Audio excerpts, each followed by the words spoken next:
DigiLink met en relation des Congolais talentueux de partout au monde et les demandeurs des services du monde entier.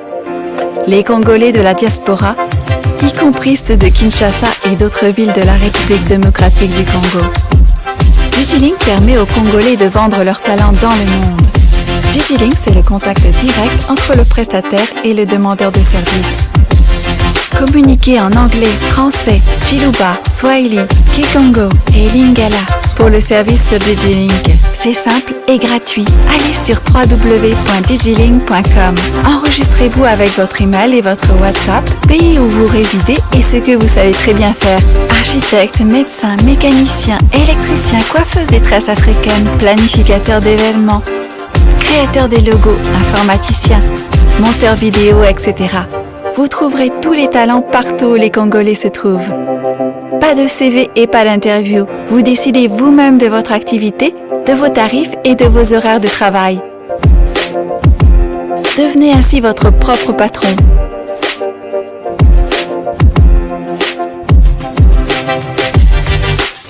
Bienvenue sur digilink.com. Mesdames et messieurs, merci de suivre face à face un nouveau numéro. La diaspora est questionnée aujourd'hui, parce qu'il faudrait en parler. Les consultations, le chef de l'État n'a pas encore reçu la diaspora, sinon ceux qui vivent à l'étranger. Est-ce qu'il faut le recevoir? S'il faut le recevoir, comment on va le recevoir? Est-ce que la diaspora est-elle unie?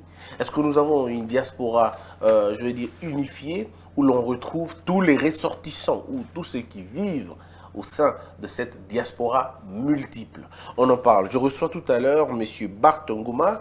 Il est président des Congolais du Royaume-Uni. Il est responsable d'une ONG qui traite les questions des enfants congolais. Alors, on va parler un peu avec lui sur l'opportunité de la réception de la diaspora par le président de la République, mais aussi des questions liées essentiellement à la diaspora multiple, parce qu'il faut le dire, la France, l'Europe, et puis l'Afrique. Il faut dire qu'il y a aussi des Congolais qui sont à la diaspora, mais en Afrique, mais ils sont encore à la diaspora. Monsieur Bart, comment allez-vous? Pas mal, pas mal. La chaleur de Kinshasa que j'aime bien. D'accord. Vous êtes Congolais, vous vivez à Londres. Exactement. Et donc pour vous, je crois que le français va être difficile, c'est plutôt l'anglais. Non.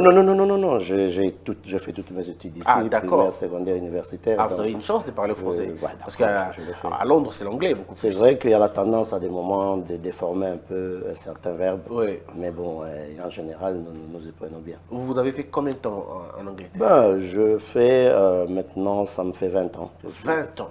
18 ans. 18 ans. Ah, mais 18 ans, c'est le règne des Kabila tout entier. Vraiment tout le temps du règne des Kabila. Vous n'avez pas été ici au Congo? Je ne pouvais pas venir parce que j'étais de ceux-là dont les têtes étaient mises à prix. Pourquoi? Vous le savez, vous êtes journaliste. Oui, mais vous avez fait quoi? Je faisais partie du groupe qui était au Four et Moulin, qui a interdit, qui ne voulait pas sentir ces régimes-là. Et vous étiez dans quel corps en ce moment? Bon, j'ai toujours œuvré dans la société civile, c'est là où les gens me reconnaissent. Donc, à l'époque, il y avait, en son temps, il y avait l'UDPS, le MLC, les partis politiques anti-Kabila, il y avait les combattants et il y avait la troisième force. Et vous étiez dans la troisième force? Oui, dont j'ai été leader en son temps. Et dans quelles conditions, la société civile, dans quelles conditions vous êtes parti du pays? En fuyant clandestinement ou normalement? Non. Moi, j'ai quitté le pays pour aller travailler en Côte d'Ivoire comme expatrié. C'est lors de la guerre de Babo que j'ai dû fuir la Côte d'Ivoire parce que nous étions mal vus, nous étions assimilés aux étrangers et tout. Et donc, vous étiez étranger, c'est normal. Tant mieux, mais africain en principe, on pouvait bien se dire que nous, on n'avait rien à voir avec leurs histoires. Peut-être plus attaqués aux Français. Mais du coup, j'étais obligé d'aller à l'Occident. Et lorsque vous arrivez à Londres, d'accord, vous êtes arrivé à Londres, vous vous constituez en groupe des combattants, c'est ça? Il y avait les combattants avec grand C, ceux-là qui étaient au front, avec des tenues à des moments militaires. Et puis il y avait nous, la société civile, mais on faisait les actions ensemble. Expliquez-nous un peu le phénomène combattant et le phénomène résistant. Voilà. Quel est le contenu des combattants? Quel est le contenu des résistants?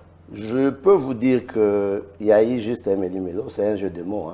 Combattant, résistant, en son temps, c'était la même chose. Il y en a qui préféraient être appelés résistants, il y en a qui préféraient s'appeler combattants, mais l'essence, l'éthique même de ces termes-là, pendant qu'ils choisissaient d'être appelés l'un ou l'autre, peut-être que personne ne les saisissait exactement. Parce que le travail qui se faisait sur le terrain, c'est le même travail. On interdit les musiciens d'atterrir, on interdit les politiciens d'atterrir, et puis on fait pression dans la rue, dans certains événements, pour vous appuyer, vous qui étiez sur le terrain. Alors vous étiez qui, combattant ou résistant? Moi, c'est la société civile. Comme il y a la société civile ici qui a toujours combattu à côté des partis politiques, vous le savez. Est-ce que vous aussi, vous avez interdit des musiciens ou vous avez appuyé l'interdiction de la musique? Bien sûr que oui, à l'époque c'était à l'unanimité. Hein. C'est après que finalement, à un moment donné, bon, quand les choses s'éclaircissent, certaines personnes se disent, bon, pourquoi on doit continuer? D'autres, ils insistent qu'on doit maintenir l'embargo. Mais à l'époque, c'était tous les Congolais de la diaspora. Mais pouvez-vous nous dire, parce que vous aviez, à ce moment-là, vous étiez déjà pas seulement adulte, vous étiez responsable, donc vous étiez au courant de tout ce qui s'est passé. Est-ce que la décision, par exemple, d'interdire la musique était opportune? Est-ce qu'il y avait un lien avec interdire la musique et voir le développement du pays? Est-ce qu'il y avait un lien vraiment? Je vous dis qu'en son temps, j'insiste sur le temps et l'espace. Oui. En son temps, fatalement, ça a rendu service. Ça a rendu service à la diaspora. J'en viens. Oui. Parlons un peu de ces phénomènes des Kitendi. Je veux bien. Vous voyez que tous les musiciens, quand ils viennent en Europe, les gens doivent se démerder. Lui-même ne porte peut-être pas une tenue de 5 000 $ ou euros, mais il va en trouver pour les musiciens. Alors ça poussait à quoi? Ça poussait parfois au vol, ça poussait parfois à la délinquance. Et pour aller plus loin, il y en a même, ça on a des preuves, dont les fanatiques, disons, les proches des grands musiciens, dont les copines ou les femmes ont été prises par les musiciens. Mais alors ça, c'est une question individuelle, mais ça n'a rien à voir avec la culture. Parce qu'en vous attaquant à ces musiciens, est-ce que vous avez compris que vous attaquiez, à ce moment-là, où vous étiez en train de vous attaquer à la culture tout entière?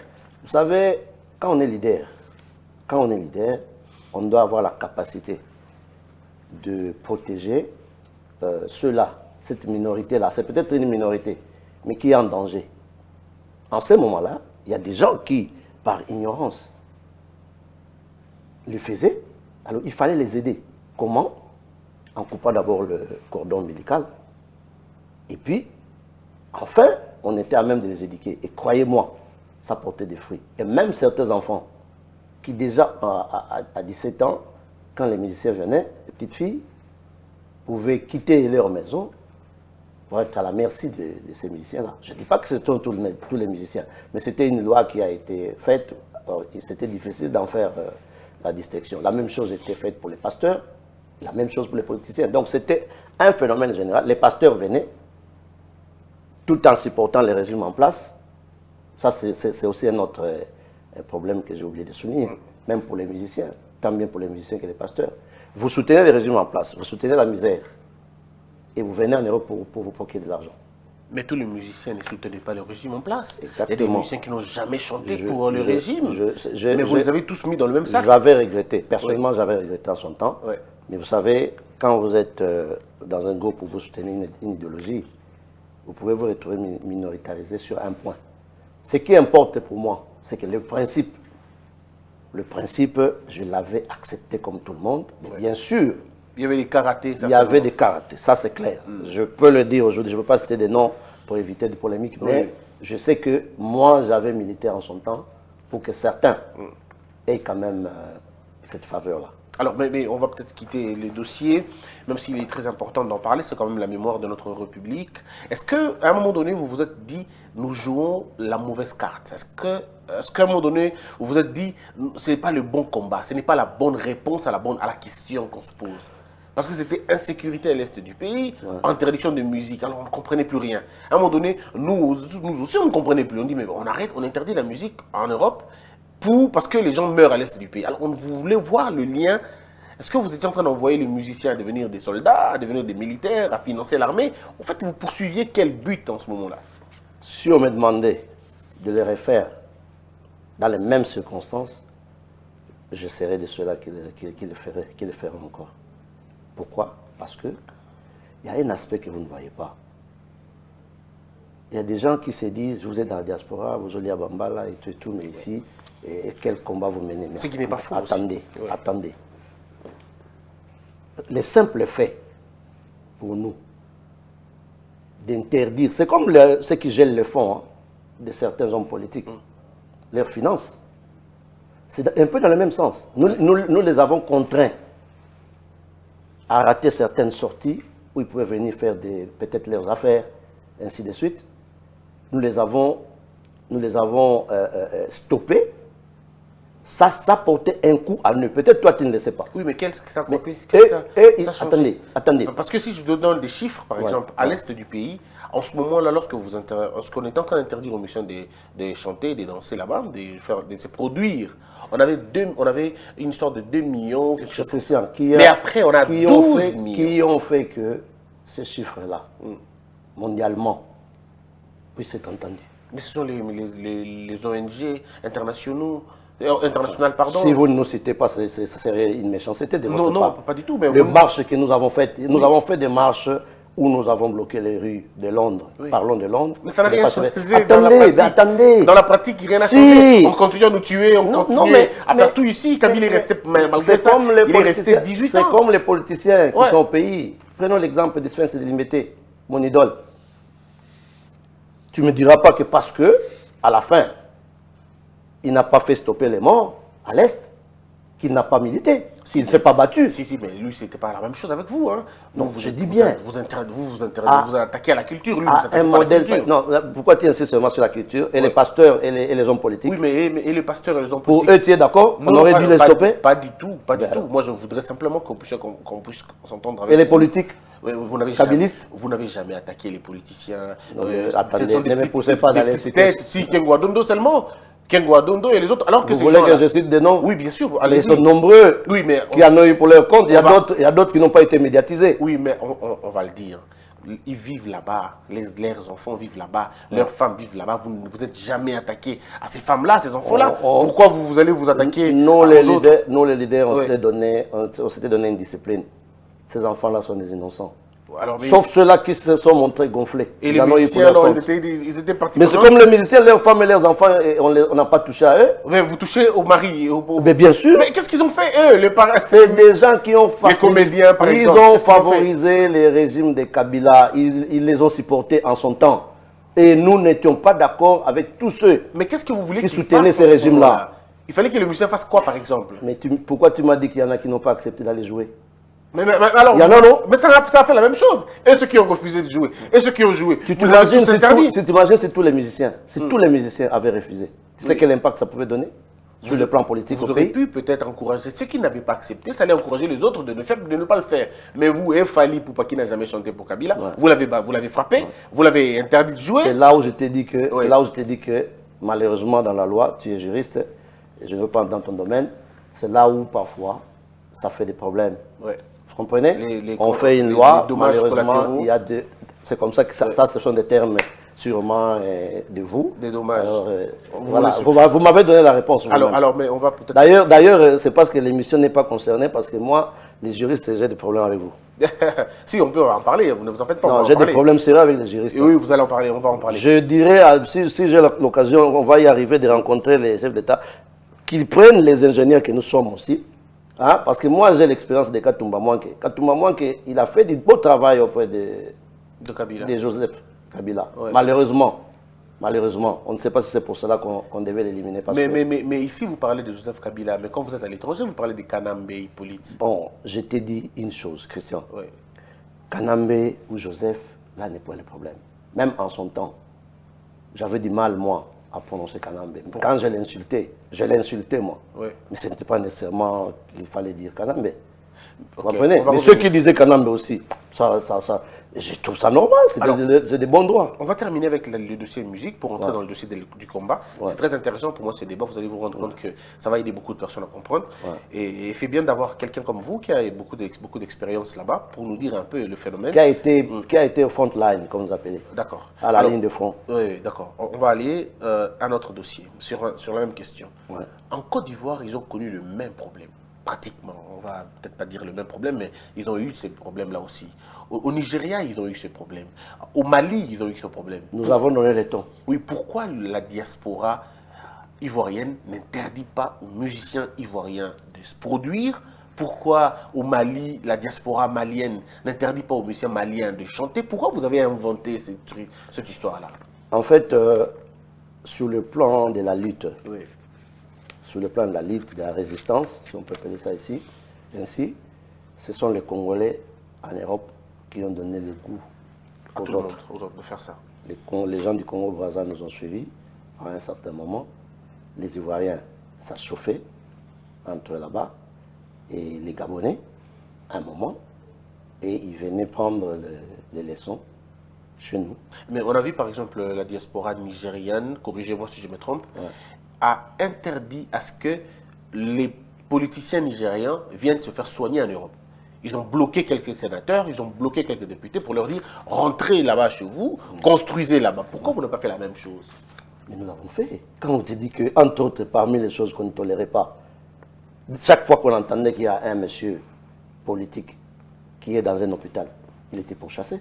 Oui, mais ils ne sont jamais rentrés ici, hein. Ils allaient en Inde, tu le sais.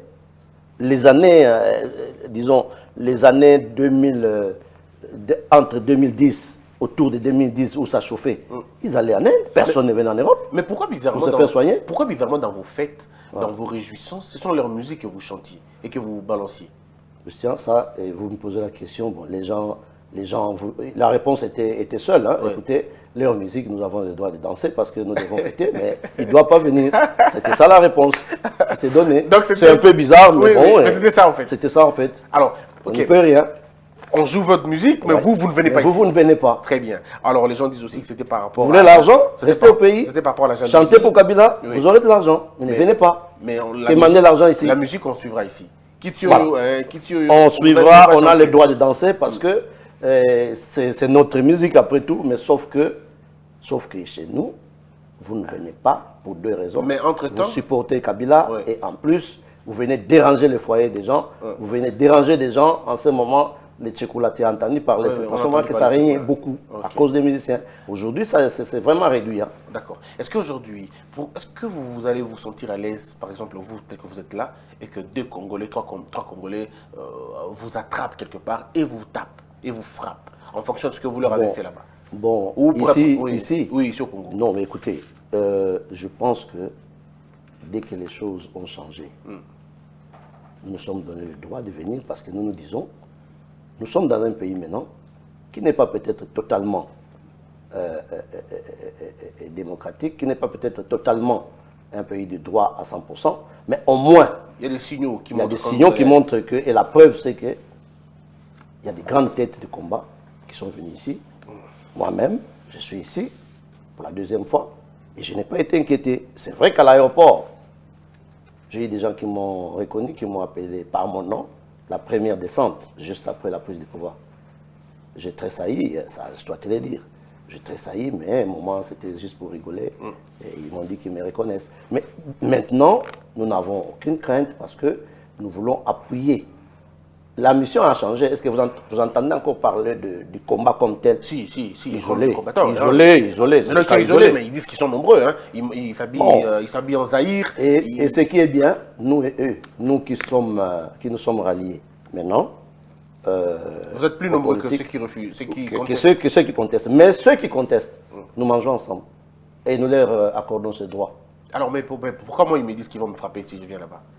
À Londres surtout.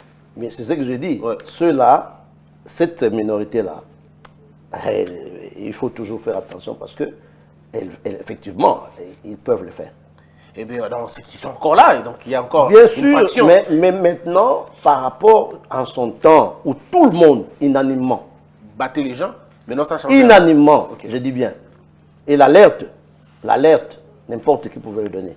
Intellectuel soit-il, comme nous. Si je suis au courant, je peux me mettre dans ma chambre, moi je ne veux pas au fond. Vous comprenez? Et les gens savent que celui-là, on ne doit pas être avec lui au fond. Lui, c'est le cerveau. Il réfléchit la stratégie. Nous réfléchissons. Il y avait des gens qui réfléchissaient. Il y avait des gens qui pouvaient donner des signaux. Et puis, il y avait des gens, des stratèges qui vont au front. Alors, votre but, c'était lesquels? Changer les régimes, n'est-ce pas? Les buts, c'était changer les régimes. Ok, mais pourquoi quand les régimes... Fragiliser tous les pilons, que vous appelez ça.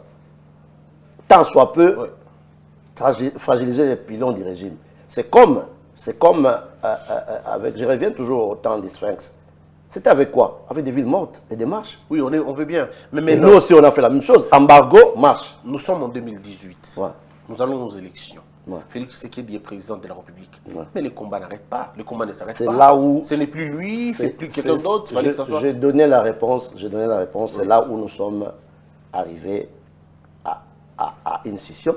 Il y a des gens qui pensent qu'ils attendent la libération totale à l'est du pays avant qu'ils reconnaissent la politique.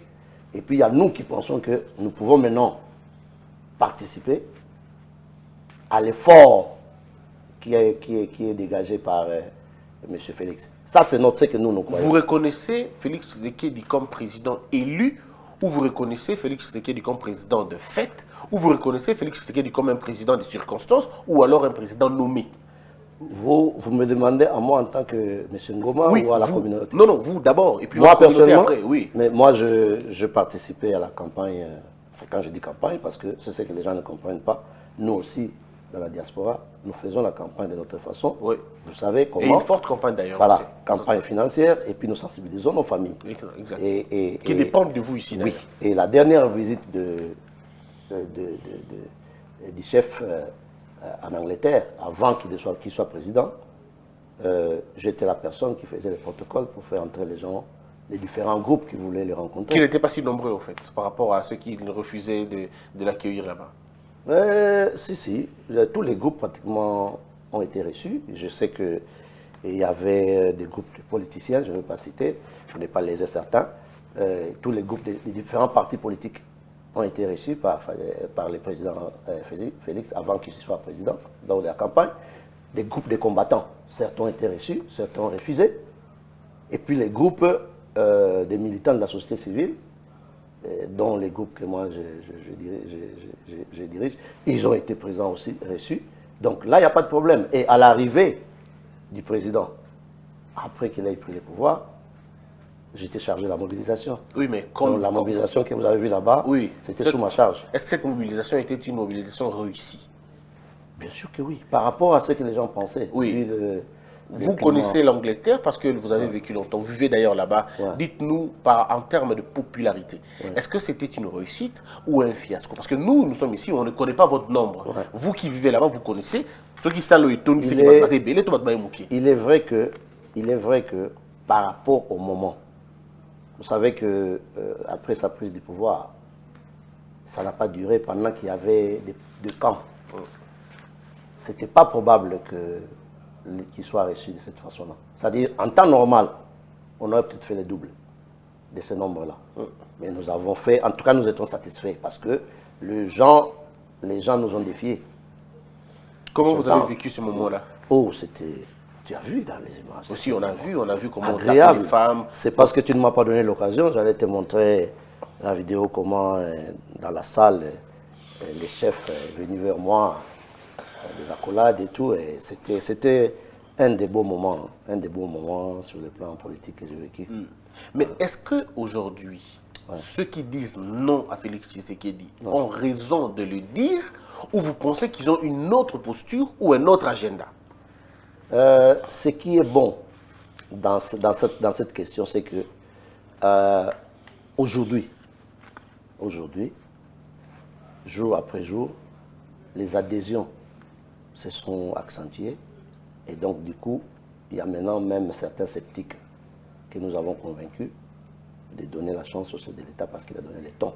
Mais ceux-là, je répète, je vous l'avais dit, ceux-là qui pensent que Pour le moment, nous ne voulons pas de lui, pour des raisons inédites que nous connaissons ou qu'eux-mêmes connaissent. Monsieur Christian, je te dis, je te le répète, nous à Londres, nous mangeons avec ces gens-là, à la même table. Oh, il ne vous frappe pas? Non, non, arrêtez, on se connaît. On se connaît, qui va frapper qui? Oui, toi, on peut te chercher. Moi, on va pas me chercher. Oui, parce que vous êtes là. Mais bien sûr, Oui. non seulement je suis de là, mais on a si le Congo, s'il faut appeler ça libération, c'est-à-dire qu'ensemble, nous avons mis la main dans la pâte. Et ceux-là qui étaient au front line. Mais pourquoi il reste-t-il sceptique? Mon frère Christian, il y en aura toujours. Okay. Qu'est-ce que tu feras dans la vie pour que tout le monde t'accepte? Déjà, bon, dites-moi, moi maintenant, en me faisant recevoir par vous, si les gens de Londres, c'est toi qui me l'apprends, s'ils cherchent la tête de Christian, donc automatiquement, attends-toi que, comme je suis resté chez toi, c'est que sûrement, il y aura des coups de fil. Oui. Ah, yo, bah, mais qu'est-ce que ça va nous faire? Oui, parce que, mais finalement, comment on va construire le pays comme ça? La vie, elle est faite de ça. Il y aura toujours. Imagine-toi, allons au droit au but. Imagine-toi qu'il n'y a aucune, comment on dit, corporation en général, même de ceux qui voient presque dans la même direction, où il n'y a pas de contestation. Commençons par vous les journalistes. Je vous suis de près. Je suis flatté quand même que finalement, Mwanda, les gens se sont bagarrés par des mots, mais finalement, Mwanda a eu lieu et apparemment, les esprits sont apaisés. Tant mieux. Il ne pouvait que s'apaiser. Ah, tant mieux. C'est un exemple que vous montrez. Oui. Mais au moins, vous avez vu que, est-ce que vraiment, moi je vous regardais, est-ce que cette histoire-là, c'était vraiment une histoire qui pouvait... Pas du tout. Pas du tout. Voilà. Au fond, il n'y avait rien. Au fond, il n'y avait rien. Ouais. J'ai suivi ça de près à partir de mon fils. C'est la tête de Madame Denise qui ne plaisait pas aux gens. C'est ceci, c'est cela. Et puis voilà. Mais à la fin... je me rappelle même votre patrimoine que vous devez préserver et finalement qui a été sali. Les vieux machin, comment il s'appelle encore? Oui, monsieur Malimbe, malheureusement. Voilà. Moi, je ne les connaissais pas. Je ne l'ai connu qu'à travers... ces contestations-là. Donc, pour dire que partout où il y a des gens, il y aura toujours des problèmes. Alors, ça. On parle maintenant. Et puis, je te dis, par exemple, oui, vas-y. Oui, allez-y. Je te dis, par exemple, et je sais que nous allons y arriver. Comment tu peux t'attendre, par exemple, que déjà si une corporation de journalistes, des gens qui nous éduquent, ceux-là qui viennent nous donner des leçons, chacun en ses termes, s'ils se sont échangés des mots comme ça, a fortiori d'autres corporations. Hein? Alors, en politique, maintenant, lorsque vous décidez d'accompagner Félix Tshisekedi, vous levez l'option seule ou c'est après réflexion avec les autres? Ça, c'est la question clé, et une question très difficile, mais à laquelle je vais tenter de donner une réponse. Une fois de plus, je me réfère à ce que je viens de dire tout à l'heure. Si déjà la coopération des journalistes a eu un problème aussi sérieux, où les gens se sont insultés à la télévision, a fortiori une diaspora. À Londres, nous tentons. C'est là seulement où nous tentons de nous mettre ensemble. C'est-à-dire, il y a moyen de réunir des gens dans une salle, malheureusement cette période de pandémie, ça nous fait des problèmes, et tirer de certaines leçons. Arriver quand même à un consensus. Moi-même qui te parle aujourd'hui, bon, je me suis présenté comme président du Congrès du Royaume-Uni, mais j'ai quelqu'un... Votre structure a des problèmes, de doubler comme toujours. Mais ce qui est bien, c'est que on parle bien avec mon ami et collègue de l'autre parti, et on est prêt à... S'il n'y avait pas le Covid, déjà, on s'était décidé de venir ensemble pour l'intérêt des Congolais. Là, au moins, on accepte des structures. Mais parlez-moi de la Belgique. Vous pouvez avoir un représentant de la Belgique qui va réunir des gens. Il y a Boketou Premier qui ne fait pas l'unanimité, peut-être. Je ne voudrais pas parler de Boketou, sincèrement. Pourquoi? Parce que je ne me sens pas dans cette peau-là de parler de Boketou. Mais vous étiez dans le même combat. Dans le même combat, oui. Dans le même combat, quand les choses se voyaient dans la même direction, oui. et même quand on est dans le même combat. Moi, je déteste les insultes. Pourtant, vous avez reconnu Moi, j'ai été avoir insulté. insulté Kabila. Non, je dis bien. Vous savez, les régimes de Kabila, en ce temps-là, tout ce qui pouvait se faire, tous les coups étaient permis. Quand il s'agissait de lui, Non. tout le coup était Non, permis. pour les régimes Donc de vous aviez Kabila. une rage terrible contre lui. Pour ces régimes-là, tous les coups étaient permis. Tous les coups étaient permis. Aujourd'hui, moi, je ne parle plus de Kabila. Je n'ai vraiment pas le temps. Pour moi, malgré les Rémi qu'il est en train de faire, mais pour moi, c'est une histoire du passé. Oui. Ouais. Mais hier, quand je dis insulter, peut-être que je ne disais pas imbécile, parce que ça ne sortirait jamais de ma bouche. Mais je lui traitais de tous les mots. Mais qu'est-ce que vous reprochez à Boketchou? C'est de continuer à insulter aujourd'hui?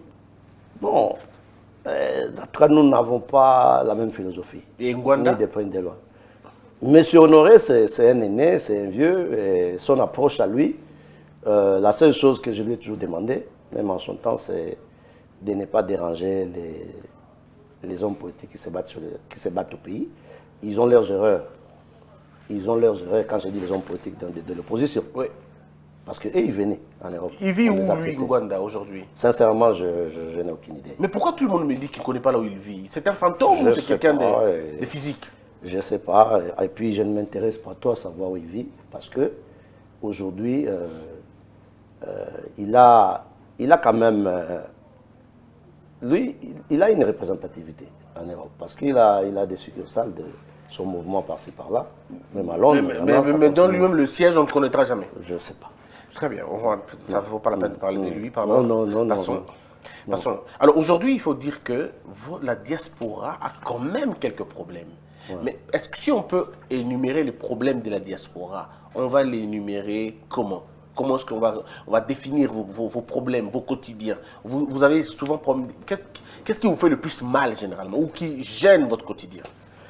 La première des choses, c'est que des années durant, à cause d'un régime de tyrannie, nous n'avons pas eu l'occasion de venir dans notre pays, utiliser notre intelligence dans des projets, simplement par la volonté d'une clique de personnes qui nous dérangeaient. Et, croyez-moi Christian, je suis honnête. Vous savez, tu arrives en Europe dans tes débuts de quarantaine, hein, et tu descends au pays dans la soixantaine. Tu vois comment ça fait mal? Combien on aurait fait au pays? Mais qui vous interdisait de faire? Mais c'était un choix. Puisqu'il y en a des gens qui ont investi en ce temps-là. Oui. C'était un choix à faire. C'était un choix à faire. Et vous avez choisi de... Moi, j'avais choisi de lutter pour que, d'une façon ou d'une autre, nous apportons, même si c'est 1% des pierres dans la chute de Kabila, et nous y croyons que personne ne peut, sans l'ombre d'être contredit, que nous avons donné notre input. Oui, mais là, le temps d'investir, vous vous rendez compte que vous avez passé beaucoup de temps. Beaucoup de temps, bon, bien sûr, comme ça a été fait pour la nation, c'est un regret, mais le regret ne veut pas dire que... C'est pas perdu. C'est pas perdu, alors, donc ça a eu un prix. Mon idole, le Sphinx, il est mort, et il n'a pas vu ses jours. Voilà. Alors, parlons-en. Félix Tshisekedi est quand même le produit de la diaspora. C'est aussi un membre de la diaspora. Ouais. Mais pourquoi il est autant contesté dans la même diaspora? Parce qu'on croit que vous avez comme la chance d'avoir un président qui vient de chez vous, de la diaspora. Vous savez, j'aime pas trop parler de moi, mais nous sommes parmi les gens qui essayons de voir les choses d'une façon pragmatique. Ok? C'est un problème de pragmatisme. Il y a de ces choses-là, quand vous arrivez devant un fossé, vous devez choisir. Vous voulez tomber dans le fossé et puis chercher quelqu'un qui va vous relever, ou vous reculer pour mieux sauter. C'est ça, en fait. Donc, le cas du président Fachi, nous ne sommes pas tombés. Nous sommes parmi les rares personnes qui ne sont pas tombées dans des bas tribaux. Hein? Non, on a évité ça, parce que ça a beaucoup joué. Le tribalisme. Ça a beaucoup joué. Donc, ce n'est pas des histoires qu'on nous raconte. Non, j'ai dit c'est un des critères. Évidemment, il y a le premier critère qui est que, le premier cas de figure qui est que pour certaines personnes, il a été nommé, bon, c'est des bonnes guerres. Mais ce qui a accentué C'est le tribalisme. le tribalisme. Mais Parce qui qu'il a- y qui a a eu attisé des ce velléités feu? du tribalisme pour lesquelles moi je regrette que j'ai perdu certains amis. Bon, Dieu merci pour moi, je ne suis dans aucun de ces tribus qui se disputent Parce que- l'épargne, mais les simples faits. Je ne veux pas qu'on me taxe des tribalistes, mais quand j'entends Goma, j'entends Congo central, on dirait, hein, je peux me tromper, mais je pense. Bon, Le nom, hein. en Angleterre, beaucoup de gens me mettent partout, surtout que j'ai beaucoup combattu à côté d'Étienne Tshisekedi, parce que lui, c'est mon gars, Oui. personne. Félix est venu, président Félix, maintenant on ne doit plus dire Félix, c'est tout à fait normal, bien que chez nous on le dit, hein, facilement. Et le président Félix est venu, oui, je l'ai adopté, de par son style. Moi c'est le papa, je l'ai produit papa. J'ai fait un discours Tony Triant devant le papa, quand il est venu en 2011. Sa première campagne, vous savez qu'il a lancé à Londres, en 2011. Ouais. Et j'ai pris le micro pour parler au nom de la société civile. Lui, c'est vraiment... Lui, c'est même Maman Marthe. Je ne sais pas si je peux encore me reconnaître, mais les vieux personnages, lui, c'était vraiment carré. Très bien. Mais alors, vous n'appartenez ni au clan Luba, disons, ni à la tribu Luba, ni à la tribu de Bandundu. Mais je voudrais savoir, est-ce qu'il y avait vraiment un véritable conflit entre les deux provinces? Je veux dire les deux provinces. Parce que la tribu Bandundu, il n'y a pas une tribu Bandundu. Nous avons remarqué qu'il y a quand même il y a eu quand même une guerre. Mais qui a été à la base de cette histoire-là? Bon, parce qu'il faut qu'il y ait des coupables à la fin. Les gens mettent qu'est-ce qu'ils mettent au devant de la scène, les élections. Oui. Hein? Ça, on comprend, mais les hommes voilà. qui ont poussé ce débat-là, tribaux, qui sont-ils? C'est difficile de les identifier, mais c'est Kinshasa qui a alimenté les débats dans ce sens-là. Les débats étaient alimentés dans ce sens-là.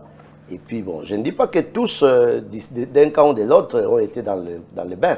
Non, il y a beaucoup qui n'ont pas été. Mais nous maintenant, qui n'étions ni de ce côté ou de l'autre, c'est-à-dire, quand tu soutiens un camp, on t'assimile directement de l'autre côté. Tu es indexé, et puis ce sont les insultes. On a perdu beaucoup d'amis, hein, jusqu'aujourd'hui. Est-ce qu'il y a eu des problèmes dans le mariage, dans le foyer des gens aussi? Il y en a eu. Est-ce qu'aujourd'hui c'est réparé ou c'est perdu? Moi, j'ai récupéré certains amis. Finalement, comme c'est moi qui faisais les pas, parce que moi je me dis, bon. Donc c'était grave à ce point? C'était très sérieux. Jusqu'aujourd'hui, il y a des jeunes gens, enfin, excusez-moi le terme, mais bon, jeunes gens, c'est jeunes gens, peut-être des gens de ta génération qui m'ont insulté. Insulté à la télévision. Simplement, le mal, c'est quoi? J'étais la première personne qui suis allé sur le plateau, sur les médias de Londres, pour applaudir la victoire de M. Félix. Et ça m'a coûté, c'est que ça m'a coûté, des insultes. Mais pourquoi vous insultez facilement? Bon, l'Europe insulte beaucoup plus que beaucoup. Hein. Oui, peut-être qu'ici, on ne donne pas l'occasion à tout le monde d'aller au-devant des médias. Ouais, sinon, ça serait la catastrophe. Oui, franchement, parce que nous qui sommes à la télé, nous pouvons faire un classement. Je peux vous le dire entre nous. Ouais. Si vous classez les insultes en paquet, c'est l'Europe. Ouais. Parce que l'Amérique, on n'insulte pas beaucoup, je comprends pourquoi ils n'insultent pas beaucoup. Ils ont parfois des mots durs. Mais quand on est en Europe, ceux qui insultent encore plus, c'est la Belgique, Londres et un peu la France. Je ne comprends pas, mais est-ce que vous vous regroupez en termes de... Vous avez raison, mais c'est dommage que finalement, à la fin, comme on dit... c'est dommage, mais en termes de pourcentage, peut-être que, comme moi je suis des sciences exactes, 1 pour 1000. Oui, je crois. Parce que je parlais avec certaines personnes de Londres, mais qui sont très carrés, vous sentez, qui dégagent de l'énergie, vous par exemple, des gens structurés et cohérents. En Belgique aussi, j'ai rencontré des hommes et des femmes, mais très posés. En France aussi, ben comme on dit, il y a toujours des cas comme ça. Alors, vous êtes de la diaspora, vous venez à Kinshasa aujourd'hui, le président est en train de consulter. Mais s'il faut que, parce que depuis qu'il a commencé, le président n'a pas encore consulté les gens de la diaspora. Est-ce que c'est parce que vous n'êtes pas structuré? Est-ce que c'est parce que vous n'êtes pas regroupé au sein d'un caucus, d'une corporation? Comment il va vous recevoir? Bon, je reviens en charge à ce que j'avais dit. J'avais dit à un moment. Déjà pour avoir une communauté dans une ville, je dis bien, je ne parle pas encore d'un pays d'Europe, mais une ville de l'Europe, c'est tout un problème. Ce n'est qu'à Londres et aux États-Unis. Je dis bien, ce n'est qu'en Angleterre, je voulais dire. Parce qu'à UK, vous pouvez avoir un président des Congolais de... Non, à Dubaï aussi. À Dubaï aussi, il y a des Congolais. Non, Dubaï, le problème, c'est que... À Dubaï et en Chine, il y a quand même de... En termes de nombre, Ouais. en termes de nombre, comprenez? Vous Parce que si j'avais, par exemple, avec les petits dons que Dieu m'a donné de gérer les gens, si j'avais à gérer seulement 1000 personnes, ce serait plus facile. Ouais. Même si quelqu'un vient avec chaud, avec chaleur, je peux le calmer. Écoute, qu'est-ce que tu veux? Tu veux que je me plie? Non, non, non, non. Et puis ça passe. Mais quand vous avez 30 000 personnes, C'est compliqué. Hein. ah, c'est compliqué. Ouais. Et vous voulez que ces 30 000 personnes-là acceptent votre Ligne de conduite. ligne de Mais conduite? c'est pas possible. C'est pas possible. Mais à Londres, vous trouvez, en Angleterre, vous trouvez dans certaines villes, hein, surtout les petites villes là et tout ça, où les gens, en tout cas, ils acceptent quelqu'un comme leader. Et moi, dans les années 2011, j'étais dans cette position-là, unanimement. Alors, unanimement en Angleterre. Accepté par tout le monde. Accepté par tout le monde. C'est à partir des élections de 2011, les gens m'ont dit que je ne devais pas aller derrière Tshisekedi parce qu'il avait aussi des contestataires. Et dès lors, c'était des balles, des coups. Donc les contestations commencent en 2011 Oui. contre Étienne. Bien sûr, déjà en son temps, c'est-à-dire il y avait déjà... Mais Ngwanda existait. Ah, Tu as d'accord. oublié. Ok, ok. Mais lui, il existe où? Ngwanda Pays, existait. on Enfin, il connaît pas son existe, pays, puisqu'on les voit à la télévision. Bon, on voit juste les vidéos, mais on connaît là ou pas. On Tu veux connaît me pas. dire que c'est... Comment vous appelez ça en médias? C'est des montages? Non, c'est un youtubeur, on sait. Hein? Oui, mais il est là, Ouais. il fait parler de lui. Hein? Ok, mais est-ce qu'il pouvait contester Étienne? Lui, il contestait Étienne? Terriblement, quoi. Christian, tu es un chercheur et comme informateur aussi des gens. Il va faire des... Je sais que tu l'as lu quand même. Donc, Ouais, je l'ai lu, ouais. Va faire des recherches, tu verras en 2011 la position d'Honoré vis-à-vis de Étienne. Mais à la fin aussi, il a dit, je vous avais dit. Bon, lui, à la fin, il a dit, voilà, je vous avais averti que ça ne marchera pas.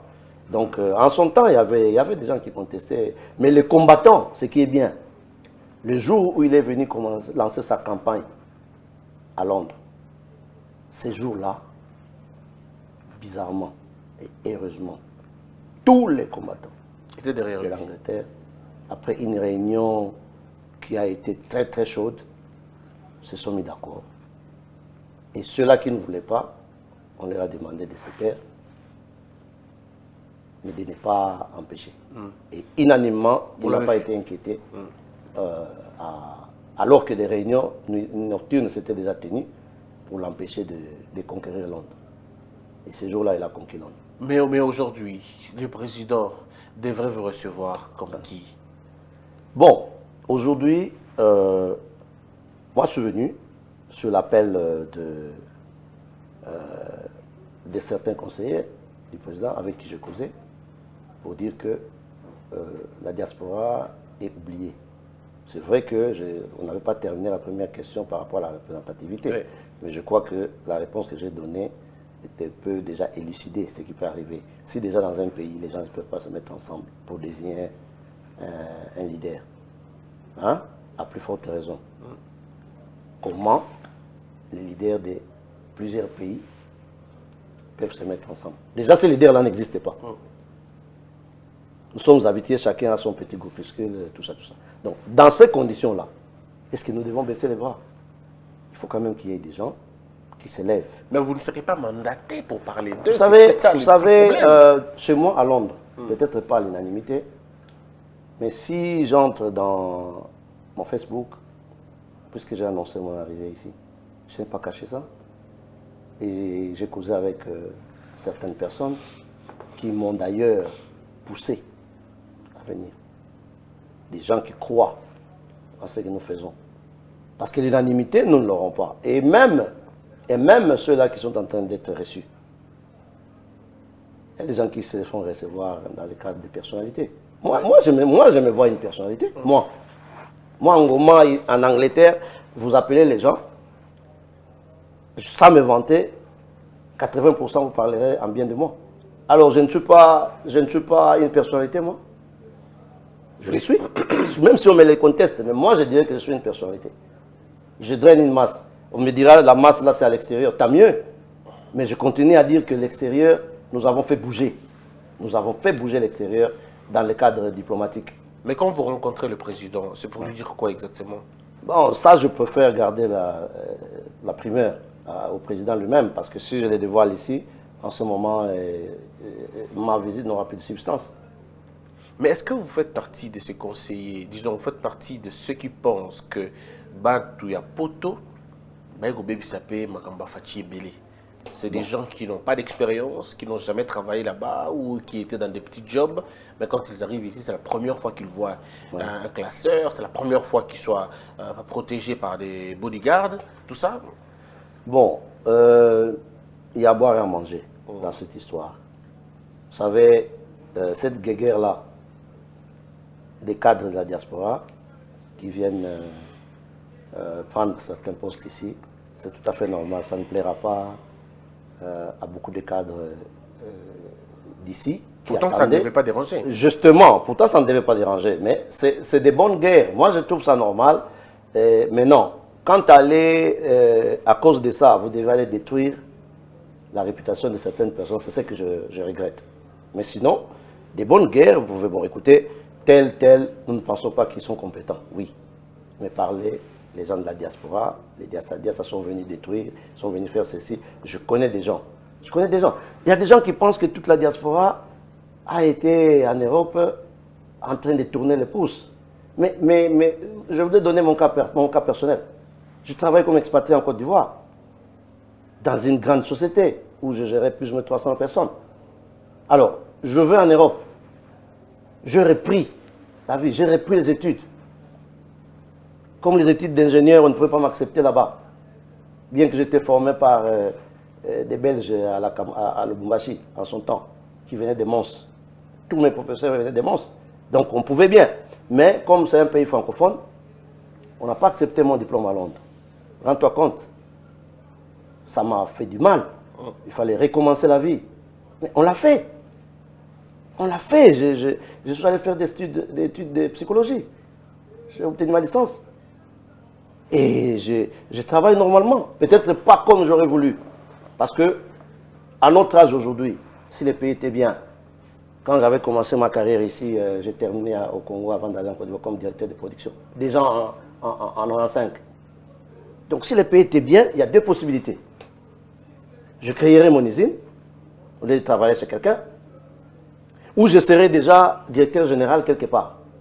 Les gens de ma génération que je vois en Europe par-ci par-là.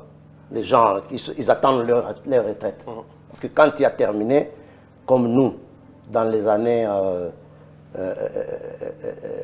80, vers les années fin 86, donc aujourd'hui, tu as fini ta carrière. Tu as franchi les échelons. Et à Abidjan, j'ai occupé la dernière fonction d'un ingénieur, comme directeur technique. Mais après ça, on va venir me dire, moi, que je ne peux pas mériter de diriger un ministère ou une cellule. Puisque ce que vous faites déjà ici prouve que, bon, ceux qui sont venus de l'Europe n'apportent absolument rien. C'est ce que les gens disent, en fait. C'est ça qui est dommage. Ouais. Moi, j'ai dit... Le chef de l'État lui-même était diaspora, un membre de la diaspora. On faut dire quoi? Diassa, je crois. C'est ça qu'ils disent. Oui. Très bien. Il est de là. Il a toute une pile de conseillers qui viennent aussi de là. Mais après, le résultat... Mais M. Christian, qui ne sait pas que... C'est pour ça les raisons qui nous ont poussé à la consultation. Ce n'est pas un secret, c'est un secret des polichinelles. Tout le monde sait que on n'a pas donné l'occasion ni au chef, ni à son équipe de travailler. Qui ne le sait pas. Qui devait leur donner l'occasion? Vous aimez bien. Oui. Je sais que vous avez la réponse, mais puisque c'est moi qui... Oui. Qui devait leur donner? Qui devait? Mais vous savez, ils ont été bloqués par la machine FCC. Mais pourquoi ils n'ont pas débloqué? Pourquoi ils n'ont pas débloqué? Parce qu'à la fin, c'est vous qui avez le pouvoir. Finalement, en s'approchant d'eux, nous avons compris que les chefs, moi je le savais, parce que j'ai eu la chance de les côtoyer. avant, plusieurs fois. Je savais que c'est un monsieur qui est serein, toujours. Même quand il dirigeait l'IDPS extérieur. Même quand il dirigeait l'IDPS à la présidence. Vous voyez ses actions, ça va dans le même sens. Hein. Il laisse les gens jouer. Mais quand le moment vient, et qu'il tape sur la table, finit la récréation. Est-ce qu'il va s'en sortir? Oui. Vous pensez? Oui. Kabila va laisser c'est un guerrier. Kabila va se laisser faire. C'est un guerrier. Comment il va faire pour en arriver à la fin? J'ai dit, à bout de Kabila. ça c'est des trucs, normalement. J'aime bien ton vieux ami et ami, comment il s'appelle, Mike Mukebai, quand il dit que Bolingina yeb Sabino, Biloko,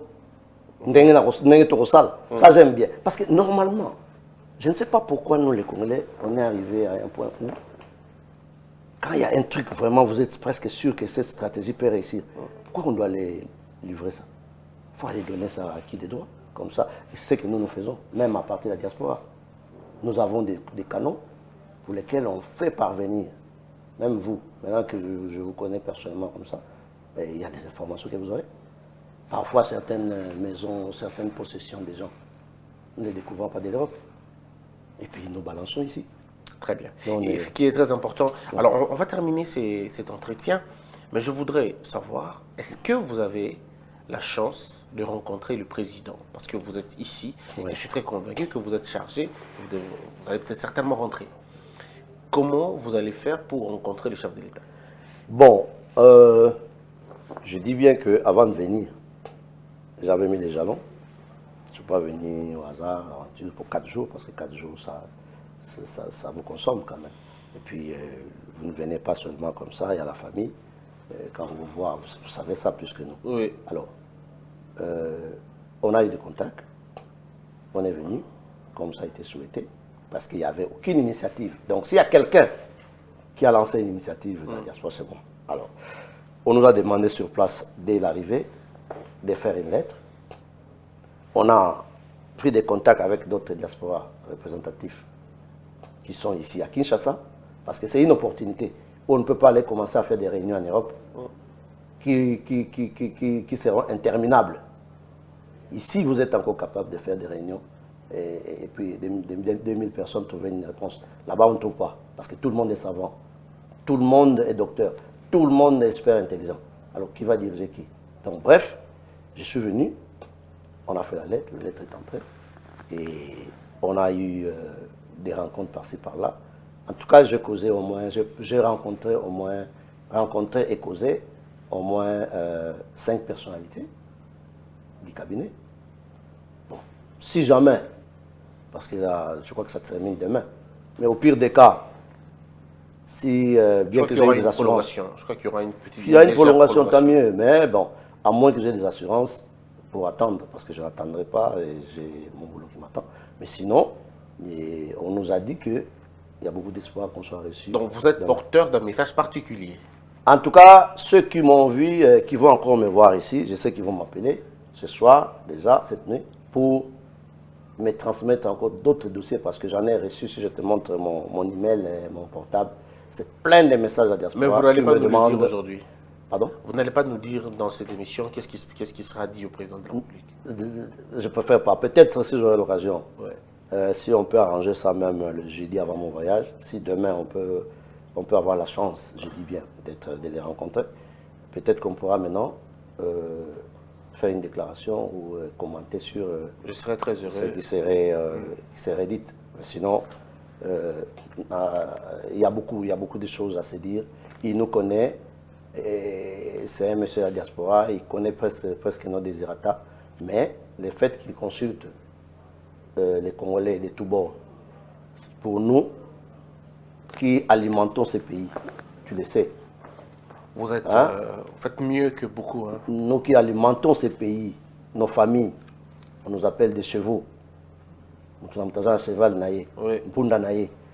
Alors, si on nous dit quel est notre apport, ça fait mal. Si vous avez un grand apport au Congo, un véritable apport, il faut le dire, parce que le jour où vous n'allez plus envoyer de l'argent, mais ça sera une catastrophe. Merci beaucoup. Ouais. Et nous, particulièrement, entre autres, bien que tu me pousses quand même à donner certains indices, nous voulons nous voulons qu'on nous donne des cadres comme dans d'autres pays, diaspora qui sont venus, qui ont quitté les pays il y a longtemps, qu'on leur facilite certaines choses Comme pour quoi? qu'ils puissent s'installer. Par exemple, pourquoi pas une banque de la diaspora? Par exemple, mais Comme ça, vous allez arrêter d'aller chez Western Union, tout à fait. On passera par cette banque-là. Et il faudra que le gouvernement nous facilite la tâche. Vous comprenez? Et nous qui avons beaucoup de gens qui ont évolué dans des carrières industrielles. Vous comprenez? Même si avec moi-même j'ai 30 000 $, si je dois venir investir proprement, ce n'est pas avec ça que je peux commencer. Et pourtant, si on mettait ça dans une banque ici, et que finalement, les structures de l'État qui financent certaines activités, vous venez avec un projet concret et vous créez des emplois. Vous avez facilement, vous engagez 150 personnes. Vous voyez, moi j'ai travaillé dans les usines, j'ai évolué, je connais tous les petits trucs là. On peut le faire, mais il faut qu'on nous donne un cadre qui puisse s'en occuper. Le ministère de la diaspora, on l'a supprimé, peut-être qu'il ne faisait pas le travail.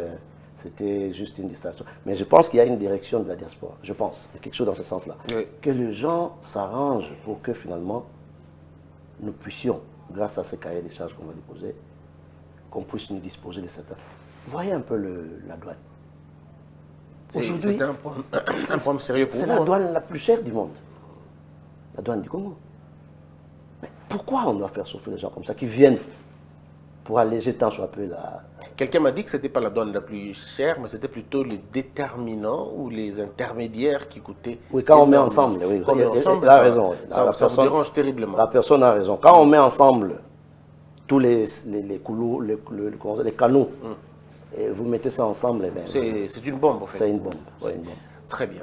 Alors, c'est vrai, merci beaucoup, M. Marthe Ngoma. Mais la dernière question, comment on arrive à fragiliser Kabila? C'est ça le but.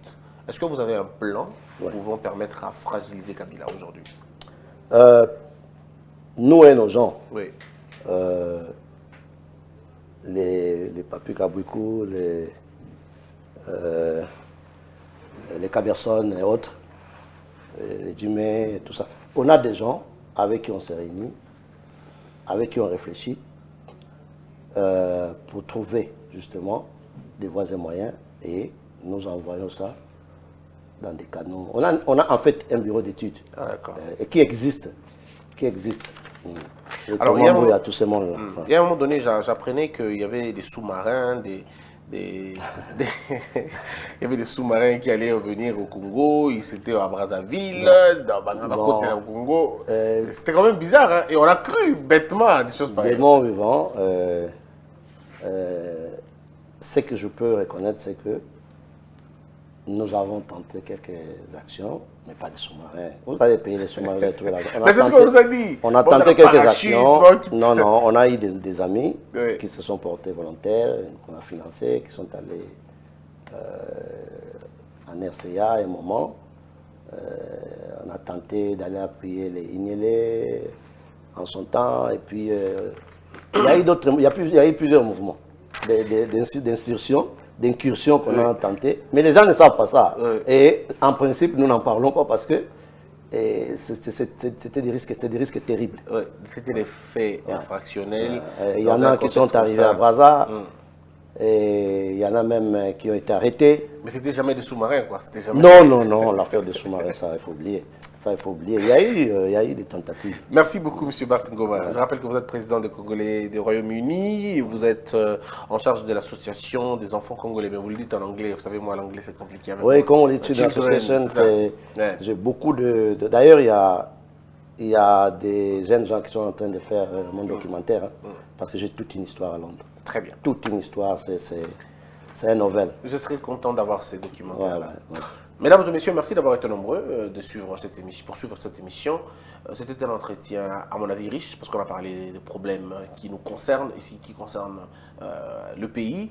Et je crois que je me ferai le plaisir de recevoir encore M. Ngoma, avant qu'il ne parte peut-être, pour qu'il nous dise exactement, au cas où il aura été reçu, qu'il nous dise exactement qu'est-ce qui s'est passé, qu'est-ce qu'il a dit au président de la République et qu'est-ce que le président va lui dire. Merci. Et on se retrouve très prochainement. Que la peur quitte nos esprits et que Dieu bénisse les RDC.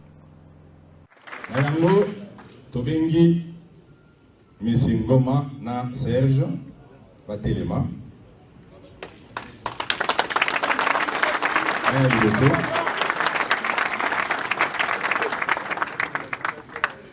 Bandeko oyo mibale, bangonde bazali chargé ya ko mobiliser ba fonds na ba Congolais nyonso de façon que tout chambon pour aider président Nabiso na mokolo ya côté ma pona ko prêter serment tambouana et salema tout chambongo bango oyo ndi ba ko aider biso na ko mobiliser ba fonds. Monsieur le Président, Ibozo Nabiso Awa, nous avons M. Serge et M. Ngoma qui évoluaient. Oui, Bazalaki va groupe Mibale Kesana, Bangonyo Soe, Bazalaki, tous pour Tshisekedi pour présidency. Tout ce Bangonyo Soe Mibale place Moko, tout la Kisi Bango, Liboso Yabato, la présence na yo Moko, Batonyo Sobaye Baete, Bazana bénédiction na yo, de façon que Batambo, la Grande-Bretagne Mobimba, passe à la collecte de fonds. Symboliquement, Tokopé Sabango parole, va présenter Oyo Bazali na yango pona kopesa yo comme symbole ya ebandeli ya campagne. Topé si parole na monsieur Ngoma.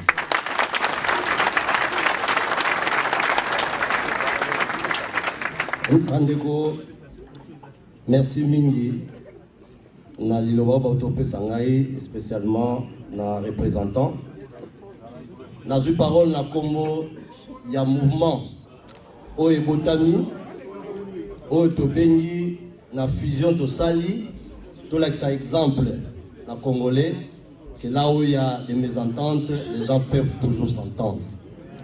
Nous avons fait un effort Boutou, to sali effort na Boutou. Sikoyo, mouvement et Bengami, tous pour Tshisekedi, Tshisekedi for presidency.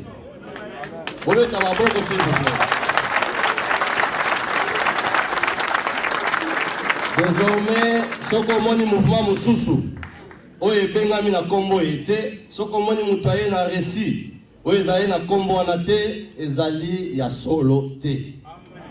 Merci. Sikoyo, naza ko s'adresser na président. Bolimisa parce que un petit bon a préparé qui pour en français pour na ce qui vient bolimisa s'il vous plaît.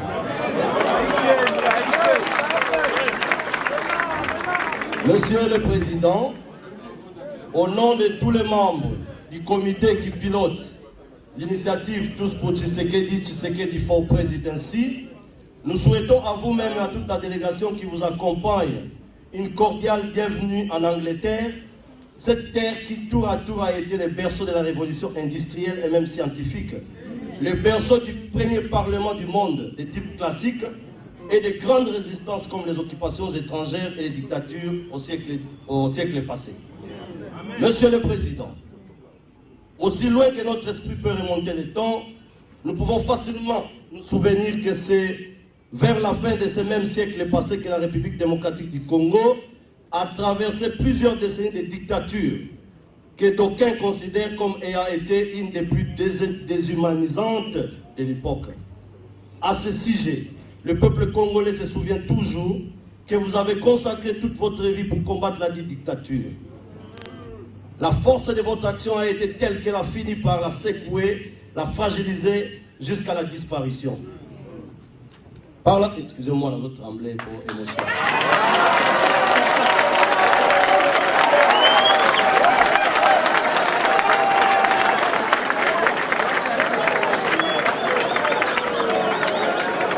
Par la suite, la dictature ayant été vaincue, écoutez s'il vous plaît, c'est très important.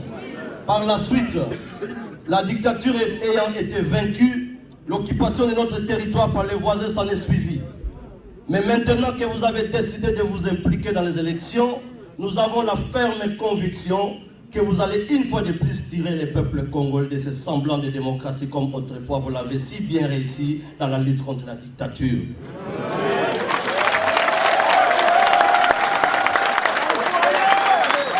Le phénomène Tshisekedi comeback est à notre sens ce que les Anglais qualifient de one-off. Cette opportunité, en effet, ne se représentera plus jamais. Et nous devons à tout prix la saisir. Nous devons cette fois-ci et définitivement refermer la parenthèse de la misère en RDC.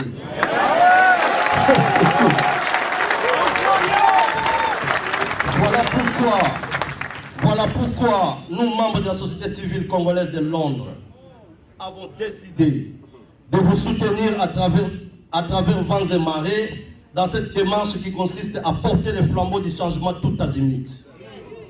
L'initiative Tous pour Tshisekedi for Presidency est donc la structure que nous utilisons pour manifester ce soutien qui consiste à la collecte transparente, j'insiste, transparente et conjoncturelle de fonds auprès des Congolais résidant en Grande-Bretagne.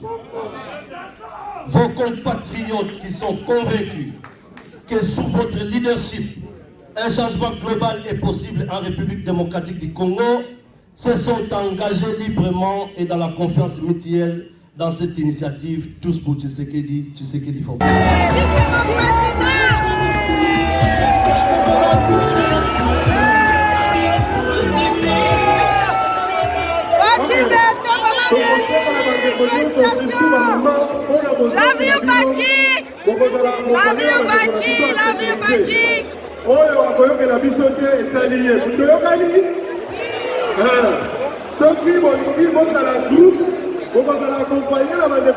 Debout Congolais, unis par le sang, unis dans le fort pour l'indépendance.